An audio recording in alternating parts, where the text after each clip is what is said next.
Hey everyone, welcome back to the channel. This is Kavya Agarwal. तो आज हम लोग स्टार्ट करने वाले हैं अपने इंग्लिश के साथ और हम लोग एक एक वीडियो में एक एक चैप्टर अच्छे से कंप्लीट करते जाएंगे। ठीक है, मैं आप लोगों को समरी फॉर्म में वीडियोस प्रोवाइड करूँगी जिससे आपको एक ही वीडियो में पूरे चैप्टर का ओवरव्यू मिल जाएगा। ओके, आज स्टार्ट करेंगे अपने फर्स्ट चैप्टर के साथ जिसका नाम है द लास्ट लेसन। ओके, और मैंने यहाँ पे कुछ की पॉइंट्स लिखे हैं, उसके बेसिस पे हम पूरा चैप्टर अच्छे से समझेंगे। ओके, तो आ जाओ फिर शुरू करते हैं। तो आइए शुरू करते हैं। चैप्टर का नेम है द लास्ट लेसन और इस स्टोरी के जो ऑथर हैं वो कौन है? अल्फोंसे डॉडेट। ठीक है, तो आपको ऑथर का नाम याद होना चाहिए। अब इसमें है क्या, ये स्टोरी है किस टाइम पीरियड की? तो this story is set in the days of Franco Prussian war 1870-71। तो एक वॉर सिचुएशन चल रही थी, उस टाइम की स्टोरी है। और वॉर में दो कंट्रीज थी, एक तो फ्रांस और दूसरा प्रशिया। ठीक है, इसमें हुआ क्या था? France was defeated by Prussia led by Bismarck. तो फ्रांस को हरा दिया गया था प्रशिया के द्वारा और प्रशिया के लीडर कौन थे? बिस्मार्क। ठीक है, अगर हम आज के टाइम की बात करें तो प्रशिया आज के टाइम में क्या क्या है? जर्मनी, पोलैंड और पार्ट्स ऑफ ऑस्ट्रिया को मिला के प्रशिया बनता है। ठीक है, इसके बाद French districts of Alsace and Lorraine passed into Prussian hands. तो हुआ क्या था कि फ्रांस है, जो कंट्री है वो हार चुकी थी और प्रशिया जीत गया था। जो फ्रेंच डिस्ट्रिक्ट्स थी एल्जेस एंड लॉरेन, ये किसके पास चले गए थे? प्रशिया के पास। तो प्रशिया ने कैप्चर कर लिया था इन दोनों डिस्ट्रिक्ट्स को।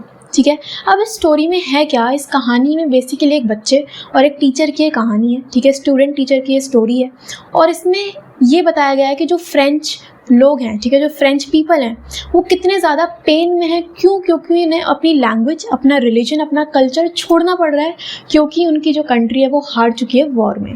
ठीक है, और प्रशिया पूरी कंट्री को कंट्रोल करेगा। ओके, अब देखिए स्टोरी में है क्या। So Franz started very late in the morning. Franz कौन है यहाँ पे? वो बच्चा। ठीक है, वो काफ़ी ज़्यादा लेट हो रहा होता है अपने स्कूल के लिए and he was afraid of going to school. वो काफ़ी डरा हुआ होता है, अफ्रेड होता है स्कूल जाने के लिए। क्यों? क्योंकि उसको कुछ होमवर्क मिला हुआ होता है और जो उसने कंप्लीट नहीं किया होता है, इसलिए वो काफ़ी ज़्यादा परेशान है, काफ़ी ज़्यादा टेंस्ड है स्कूल जाने के लिए। ठीक है, इसके बाद एम हैमिल कौन है यहाँ पे? टीचर है। Was to question them on participles. ठीक है, तो एम हैमिल पार्टिसिपल्स पे कुछ क्वेश्चनिंग करने वाले थे जो कि फ्रांस ने प्रिपेयर नहीं किया था, इसलिए वो काफ़ी ज़्यादा परेशान था। Okay, so he thought of running away and spending the day out of doors. तो फ्रांस ने सोचा कि यार स्कूल वगैरह छोड़ते हैं, आज बंक मारते हैं और बाहर घूमने जाते हैं। उसे बाहर जो एटमॉस्फेयर था वो काफ़ी अच्छा लगा।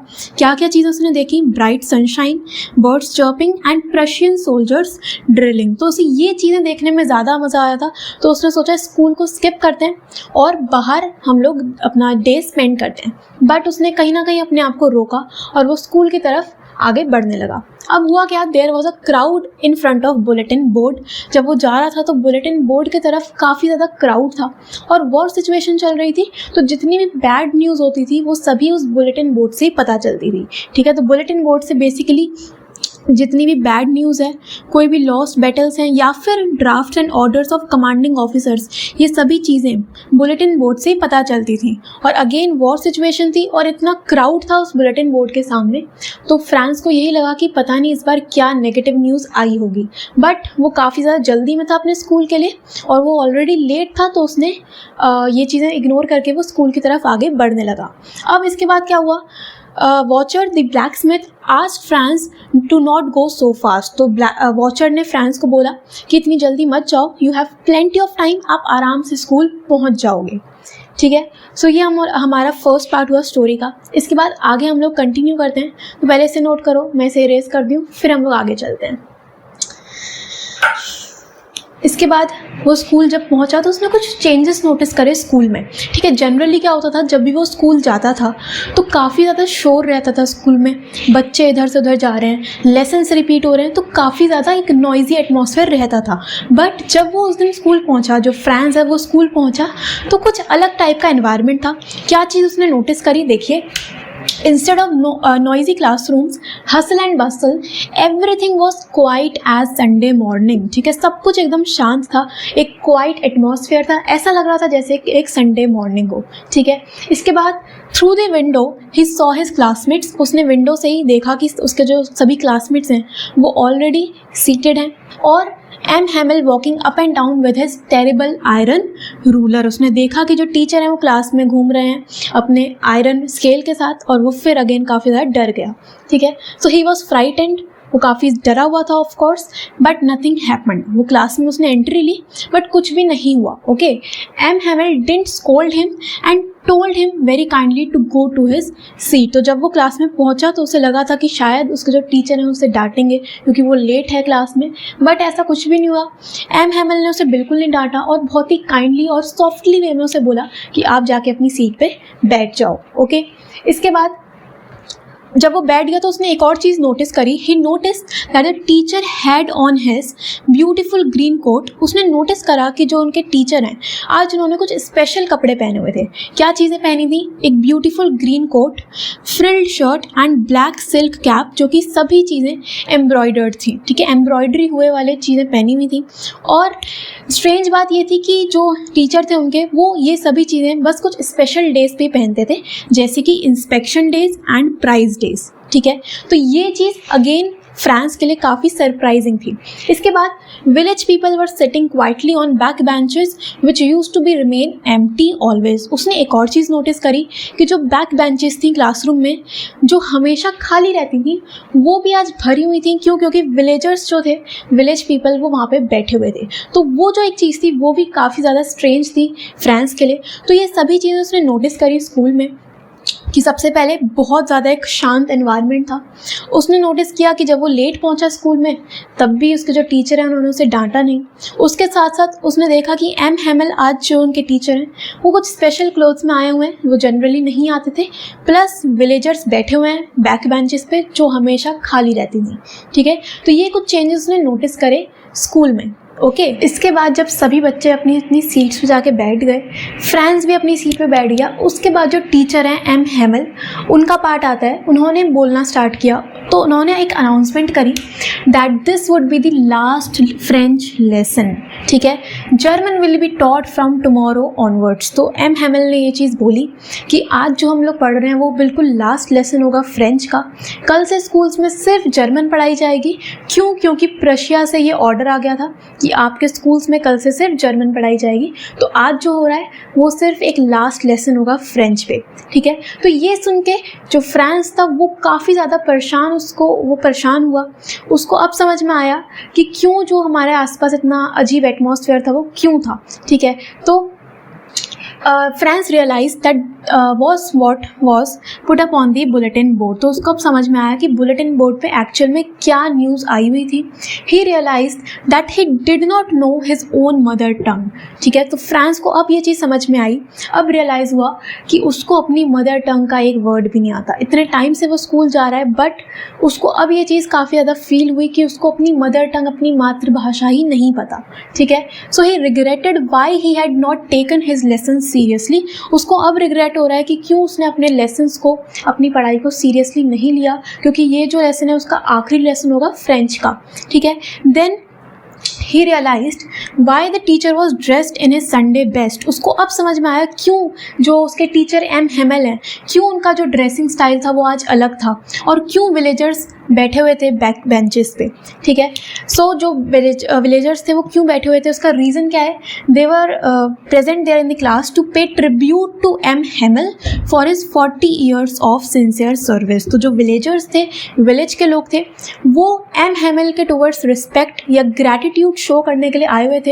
एम हैमिल जो स्कूल में पिछले 40 ईयर्स से, 40 सालों से काम कर रहे थे, सिंसियरली अपना काम कर रहे थे, उसके टुवर्ड्स एक ग्रैटिट्यूड, एक रिस्पेक्ट शो करने के लिए विलेजर्स प्रेजेंट थे वहाँ पे, ठीक है। तो ये सीन हुआ जब एम हैमिल ने अनाउंसमेंट करी कि आज का जो लेसन है वो लास्ट लेसन होगा, और उसके बाद फ्रांस को काफ़ी रिग्रेट हुआ कि उसको अपनी खुद की लैंग्वेज नहीं पता। इसके बाद क्या हुआ? M Hamel called Franz and asked him to recite his lessons. तो एम हैमिल ने फ्रांस को बुलाया और उसे बोला कि आप जो भी चीज़ें पढ़ के आए हो वो सुनाओ, ठीक है। अब हुआ क्या? ही रिमेन्ड साइलेंट, ठीक है। क्यों? क्योंकि फ्रांस पढ़ के तो गया नहीं था, तो प्रिपेयर तो उसने कुछ किया नहीं था। और दूसरी चीज़, जो वो अनाउंसमेंट थी कि आज उसका लास्ट लेसन होगा फ्रेंच पे, उसे सुनकर वो वैसे ही बहुत ज़्यादा इमोशनल फील कर रहा था, बहुत ज़्यादा सैड फील कर रहा था, ठीक है। सो ही रिमेन्ड साइलेंट, और उसे डर भी लग रहा था कि पता नहीं अब उसके टीचर डांटेंगे उसे, बट ऐसा कुछ भी नहीं हुआ। The teacher did not scold him, ठीक है, उसके टीचर ने उसे कुछ भी नहीं बोला। M Hamel said that's the great trouble with Alsace, ठीक है। तो एम हेमेल ने यही चीज़ बोली कि जो हमारी कंट्री है उसके साथ प्रॉब्लम ही यही है कि we put off learning till tomorrow, हम अपने लर्निंग को, अपने काम को कल पे टालते जाते हैं, ठीक है। तो ये चीज़ एम हेमेल ने बोली। इसके बाद M Hamel realized that all three, the children, parents and he himself, are to be blamed for losing respect and regard for the mother tongue। इसका मतलब क्या है कि एम हेमेल ने ये चीज़ बोली कि इसमें जो गलती है वो सिर्फ उस बच्चे की नहीं है, इसमें गलती उसके पेरेंट्स और उन टीचर की खुद की भी है। क्यों? क्योंकि उन्होंने कभी भी अपनी मदर टंग को इतनी इंपॉर्टेंस नहीं दी, पढ़ाई की इतनी इंपॉर्टेंस बताई ही नहीं, ठीक है। तो ये चीज़ एम हेमेल ने बोला। उसके बाद then Hamel went on to talk about French language. इसके बाद एम हेमिल जी ने फ्रेंच लैंग्वेज के बारे में बताया कि it is the most beautiful language in the world, कि फ्रेंच लैंग्वेज वर्ल्ड की मोस्ट ब्यूटीफुल लैंग्वेज है, क्लियरेस्ट लैंग्वेज है और लॉजिकल लैंग्वेज है, ठीक है। इसके बाद he said that always keep the mother tongue close to your heart. उन्होंने क्या बोला कि आप अपनी मातृभाषा, अपनी लैंग्वेज को हमेशा अपने तक रखना, अपने करीब रखना, because it is the key to the prison of slavery, ठीक है। तो ये लाइन आप याद रखना कि it is the key to the prison of slavery. तो उन्होंने यही चीज़ बोली कि भले ही आज आपका लास्ट लेसन है फ्रेंच पे, ठीक है, कल से जर्मन पढ़ाई जाएगी, बट आप अपनी मदर टंग को हमेशा इंपॉर्टेंस देना, अपने तक रखना, ठीक है। तो ये चीज़ उन्होंने बोली, ये एक लेसन उन्होंने दिया। इसके बाद बस लास्ट पार्ट है स्टोरी का, ख़त्म ही हो रही है। इसके बाद क्या होता है, then they had a lesson on grammar and writing. इसके बाद उनकी क्लासेस होती हैं ग्रामर पे एंड राइटिंग पे। और बेस्ट पार्ट ये है कि फ्रांस को बहुत ही अच्छे सभी चीज़ें समझ में आ रही होती हैं। उसने पहली बार क्लास बहुत ही अटेंटिवली अटेंड करी होती है, तो उसे बहुत ही अच्छे सब कुछ समझ में आ रहा होता है, ठीक है। तो वो वैसे ही बैठा होता है अपनी बेंच पे, और उसने देखा on the roof he saw pigeons and thought if they would make even pigeons sing in German. तो वो बैठा हुआ था और उसने ऊपर देखा कि पिजन्स बैठे हैं, तो उसने वैसे ही सोचा कि क्या कल से इन पिजन्स को भी जर्मन में ही गाना गाना होगा। तो उसका एक ये थॉट प्रोसेस था। इसके बाद उसने देखा कि M Hamel was sitting motionless on his chair. जो उसके टीचर थे वो बहुत ज़्यादा मोशनलेस वे में बैठे हुए हैं, वो काफ़ी ज़्यादा इमोशनल, काफ़ी सैड फील कर रहे हैं। और जो उनकी सिस्टर हैं वो बैक पैक कर रही हैं, बिकॉज उन्हें कल कंट्री छोड़ के जाना है, बिकॉज कल से फ्रेंच तो पढ़ाई नहीं जाएगी। तो जो टीचर हैं वो कंट्री छोड़ के जा रहे थे, ठीक है। इसके बाद then they had a lesson in history. इसके बाद हिस्ट्री की एक क्लास हुई और चर्च क्लॉक स्ट्रक 12, 12 बज गए। Hamel stood up, he wanted to speak but choked in, ठीक है। तो हेमिल जो उनके टीचर हैं वो खड़े हुए, वो बहुत कुछ बोलना चाहते थे, बहुत कुछ एक्सप्रेस करना चाहते थे, बट वो नहीं कर पाए बिकॉज वो काफ़ी ज़्यादा इमोशनल फील कर रहे थे। सो ही चोक्ड इन, ठीक है।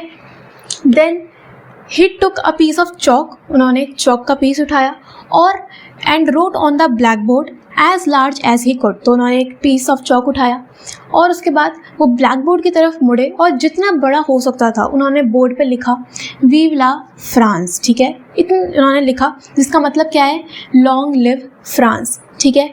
बस उसके बाद क्या हुआ, he stopped, leaned his head against the wall, वो रुके। उसके बाद उन्होंने अपना जो हेड है, अपना सिर उन्होंने वॉल के टुवर्ड्स टिकाया and without a word he made a gesture, school is dismissed, you may go. तो वो बिना कुछ बोले बस उन्होंने इशारा करा कि स्कूल ख़त्म हो चुका है, क्लासेस ख़त्म हो चुकी हैं, आप लोग जा सकते हो, ठीक है। तो यही पूरी स्टोरी है। काफ़ी इमोशनल स्टोरी है कि बेसिकली जो हमारे टीचर हैं इसमें एम हेमिल, वो काफ़ी ज़्यादा परेशान और काफ़ी ज़्यादा टेंस्ड फील कर रहे हैं बिकॉज वो अपनी कंट्री छोड़ के जा रहे हैं। उनकी जो लैंग्वेज है वो उनसे ले ली गई है। इतने सालों से, 40 सालों से वो स्कूल में पढ़ा रहे थे, बट अब उनको स्कूल छोड़ के जाना है, ठीक है। उनकी लैंग्वेज अब वो नहीं बोल पाएंगे, वो नहीं पढ़ा पाएंगे, तो वो काफ़ी ज़्यादा इमोशनल फील कर रहे थे। तो यही पूरी स्टोरी है। इस स्टोरी में बेसिकली इंपॉर्टेंस बताई गई है आपकी मदर टंग की, कि क्यों हमें अपनी मदर टंग, हमारा जो रिलीजन है, हमारा कल्चर है, उसको इम्पोर्टेंस देनी चाहिए, ठीक है। तो ये पूरी स्टोरी है between a student and a teacher, जो कि हम लोगों ने समझी। एंड आई होप आप लोगों को क्लियर हुआ होगा कि एक्चुअल में चैप्टर में है क्या। ठीक है। तो बस इस वीडियो में इतना ही, और आई होप आप लोगों को अच्छे सभी चीज़ें क्लियर हुई होंगी। मैंने वैसे ये बस ट्राई किया है इंग्लिश वीडियो पोस्ट करके, तो आप लोग एक बार बताना कमेंट्स में कि समझ में आया है या नहीं आया। उसके बाद मैं नेक्स्ट चैप्टर्स पे वीडियोस बना दूंगी, ठीक है। अब बस इसकी रीडिंग कर लेना एनसीईआरटी से, जिससे आप लोगों को एक डिटेल में समझ में आ जाए चीज़ें। ये तो हम लोगों ने एक ओवरव्यू ले लिया, बट आपको एनसीईआरटी रीड करनी पड़ेगी, तभी आप एग्जाम्स में आंसर कर पाओगे। ओके, चलो फिर मिलते हैं नेक्स्ट वीडियो में। वीडियो को लाइक कर देना और कमेंट्स में बता देना कि आपको सभी चीज़ें समझ में आई भी या फिर नहीं। ओके, मिलते हैं नेक्स्ट वीडियो में। Thank you so much.